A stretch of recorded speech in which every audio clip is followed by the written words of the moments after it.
Hello, Ryan here, aka Mac, and welcome. In this video, I go through the latest patch notes which are now open on the PTU to everybody, plus we talk about the potential for a live release today. As always, a huge thank you to all of my patrons and channel members. Thank you all so much for all the support. If you do enjoy my content and find it useful and would like to support the channel even further, the links are in the description below. So the S patch was released to the PTU last night, and it is open to everybody, so if you have an account, you can join in. It appears though that CIG seemed to have skipped the R patch. We were on 3.9.0 Q, and now we have S, so I'm not sure what happened there. But anyway, what it does mean is that Open PTU is everybody who has a game package. You can decide to take part in playing the public test universe if you want to. It is voluntary, so do bear in mind that it is the test universe and there's going to be more issues than on live. But I wouldn't bother right now if you are not already, and I'll explain why in a minute. So for this latest 3.9S build, we'll just quickly go through the patch notes. There are still a few issues like duplicated trains at landing zones, the inability to spawn ground vehicles at outposts. You may still spawn in a prison suit once you've left prison, and FOIP animations do not play to others, amongst other issues as well. There are more, but some feature updates. Items are added now to the commissary vending machines in prisons. They have made murder and inmate murder against party members an automatic forgive. I'm not sure how I feel about that, considering I play with some crazy buggers.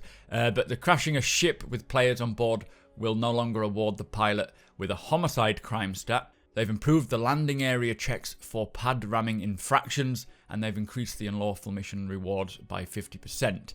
Also, they have updated Hadanite merit value on the prison kiosk and added crypto keys to the Omega Pro kiosk at New Babbage. These keys are what you will hack into the criminal database to remove your crimes. Now on to bug fixes. There are a lot of more bug fixes. Thank you, CIG. Some notable ones are that ships should no longer immediately be destroyed on spawn at Area 18. This was one of the blockers in my opinion, so I'm glad that that's fixed. They fixed an issue that was causing duplicated trains, even though they say there is still an issue with these, so it sounds like there are multiple issues causing this to happen. Players should no longer get stuck on a loading screen when exiting prisons. That is good news. Another blocker fixed, I think. They've also fixed missing server blades at the crash site of the Scavenge Relay mission for Clovis. Players should no longer be affected by strong winds while moving around the two platforms at the central business district. Cargo boxes created from your personal inventory should now be able to be sold at the commodities kiosk. This is great news, so I like to go into a cave, mine a lot of these hand minables, place them in a box into the back of my Avenger, and then sell the whole load of them. I'm glad that's working again. They've fixed an issue with the personal inventory that allows players to duplicate commodities. Players should no longer get into a state where VoIP group, party, ship, or proximity chat can be heard by everyone on the server.